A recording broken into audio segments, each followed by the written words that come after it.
अगर ठोकर न खाए तो मनुष्य भी नहीं होता है। और ठोकर खाने के बाद अगर जो वापस लौट करके ना आए, उससे सीख न ले, तो भी मनुष्य नहीं होता है। आप गिर रहे हैं, इसका मतलब ये नहीं कि आप उठ नहीं सकते हैं। अगर जो आप गिर रहे हो तो वहीं से उठने का क्रम आपका बनेगा।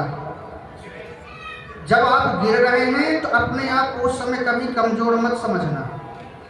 आप निराश हो रहे तब भी अपने आप को कभी कमजोर मत समझना। आपका उठने का क्रम वहीं से शुरू हो रहा है।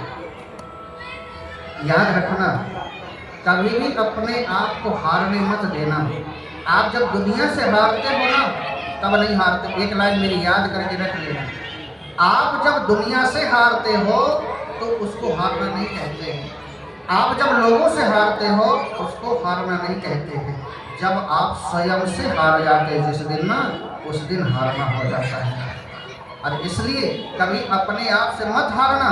संत महात्मा इतना आनंद में क्यों हैं? इसलिए कि वह अंदर से जीते हैं, बाहरी दिखावा जीवन नहीं जीते हैं। वह ज्ञान पूर्वक हमेशा उनका ज्ञान अंदर से बना रहता है। इसलिए मैं कहता हूँ बंधुओं, आपको कुछ करने की जरूरत नहीं है। आप ऐसी कथा सुनिए, कोई ऐसे संत, ऐसे गुरु के चरण पकड़ लीजिए जो हर प्रकार से आपको जिंदगी से मुक्त कर सके। आप बैठो। अच्छा, यहाँ की एक बात कहूँ, लोग ना गुरुदेव बनाते हैं किसके लिए? चलो अब गुरुदेव हमने बना लिया। मैं बड़े जोर देकर के इस बात को कहता हूँ, याद रखना, गुरुदेव केवल इसके लिए मत बनाना है आपकी चलो हमने गुरु बस बना लिया है। नहीं, आप दीक्षा लीजिए तो गुरु जी के पास बैठिए, बैठिए, प्रश्न करिए, समाधान करिए अपनी जिंदगी का, अपने ईश्वर का समाधान करिए, अपने आप का समाधान करिए। अगर आपने नहीं किया तो फिर न जाने कितने जन्म लेना पड़ेगा। लोग गुरु जी से बात करने में संकोच करते हैं। मैं कहता हूं तब तक बात करो जब तक आपके प्रश्न का समाधान ना हो जाए। किसके लिए फिर गुरु बनाया आपने?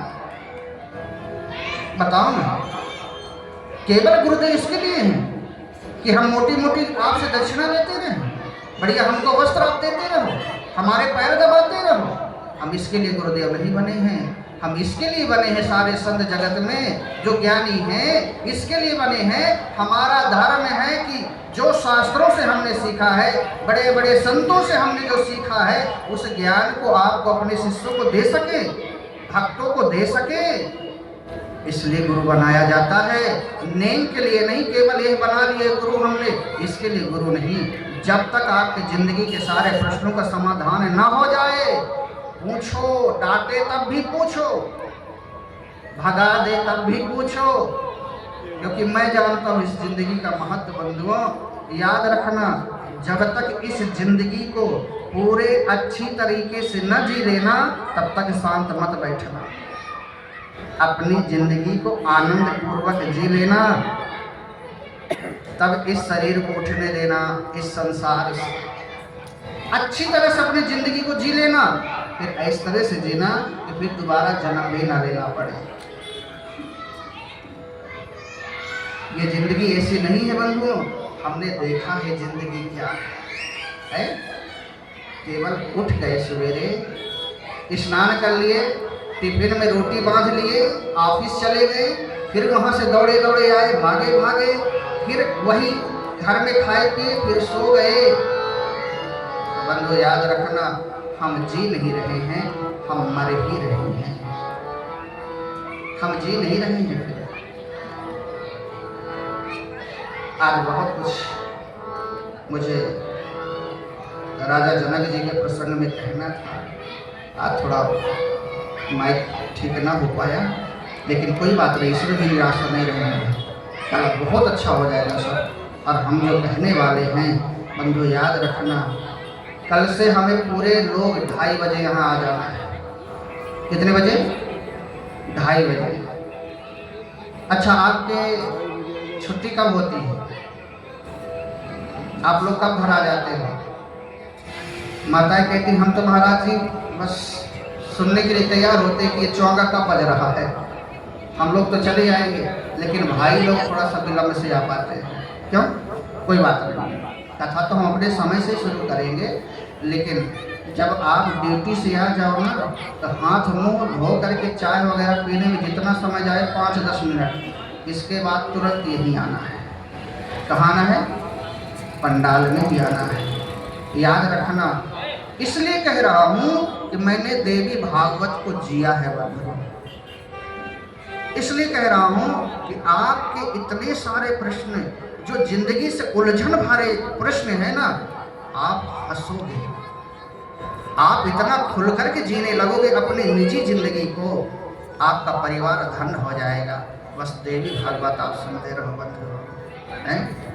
प्रेम से बोलो खाए पिए बाबा। अभी चिल्ला के बोलना हो तो फिर आवाज जाएगी सीधे कहाँ?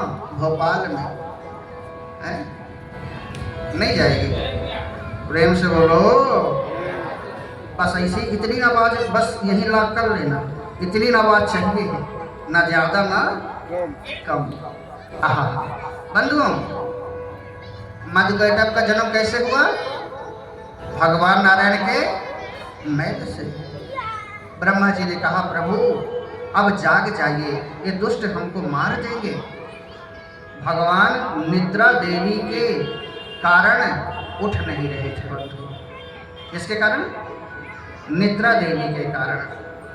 अब यह दुष्ट जो है, दैत्य जो है मधु और कैटभ ब्रह्मा जी के पास में आ गए। ब्रह्मा जी बड़े भयभीत होने लगे, बार बार प्रभु को कह रहे प्रभु उठिए, प्रभु उठिए, प्रभु उठिए। जो बड़े गहराई में सो रहा हो कभी उसको तुरंत नहीं जगाना चाहिए।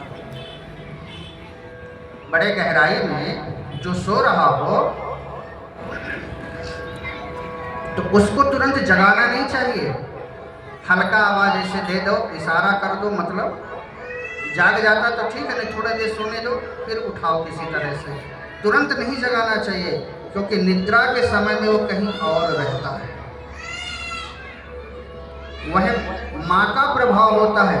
याद रखना, जिसको बिस्तर में जाने के बाद गहरी नींद आ जाए और पूरी नींद हो जाए और आप ब्रह्म मुहूर्त में उठ जाओ और इसके बाद में थोड़ा सा और समय ले लिया, अच्छी गहरी नींद आपको आ रही है तो समझ जाना माँ की बहुत बड़ी कृपा है। अच्छी नींद जिसको आ रही हो, नहीं तो लोगों को गोली खा करके भी नींद नहीं आ रही। नींद की गोली खाते हैं लोग, तब जाकर के कहीं थोड़ा बहुत नींद आ पाती है। माँ का बार बार धन्यवाद देना है बंधुओं। तो भगवान योग माया के प्रभाव में थे तो नींद खुल नहीं रही। यही 88,000 ऋषि महात्माओं ने यहीं से प्रश्न कर दिया कि भगवान को निद्रा देवी ने इतना ज्यादा जकड़ लिया, उनकी नींद नहीं खुल रही थी? बोले हाँ। क्यों? क्योंकि मधु और कैटभ भगवान के संतान हैं, भगवान के संतान हैं। इसलिए भगवान के ऊपर इन्होंने तो वार नहीं किया उस समय, लेकिन बार बार क्या कह रहे हैं? ये नहीं जानते कि मेरे पिता हैं, ये मेरे जन्मदाता हैं। तो कह रहे हैं ये जो सांप के फनों में सांप की सैया बना करके जो सो रहे हैं, चलो पहले इनसे युद्ध किया जाए। तो 88,000 ऋषियों ने कहा कि संतान तो है, भगवान को प्रिय है, परंतु इनके जो कर्म हैं वह प्रिय नहीं है। इनके जो कर्म हैं वह प्रिय नहीं है। संतान बहुत प्रिय होती है। सूजी महाराज कह रहे हैं संतान बहुत प्रिय होती। क्यों? याद रखना, माता पिता की आत्मा ही संतान के रूप में आती है। इसलिए संतान जो होती है बहुत प्रिय होती है बंधुओं। जैसे इतने बड़े ज्ञानी जिन्होंने देवी भागवत की रचना करी है, जिन्होंने देवी भागवत की रचना करी है बंधुओं, श्री व्यास जी महाराज। आज जब वह अपने आश्रम में बैठे हुए थे, यहीं से एक कथा फूट पड़ी। देखिए, जब वह अपने आश्रम में बैठे हुए थे तो गंगा मैया प्रवाह करके बह रही है, कल कल निनाद करते हुए गंगा मैया बह रही थी। और वह जब अपने आश्रम में बैठे हुए थे, उन्होंने क्या देखा? सामने एक पेड़ था, सम्मुख पेड़ था और उस पेड़ में 2 गौरैया रहते थे। गौरैया जानते हो? गौरैया पक्षी नहीं है, होता है, आज भी दिखाई देती है वो गौरैया।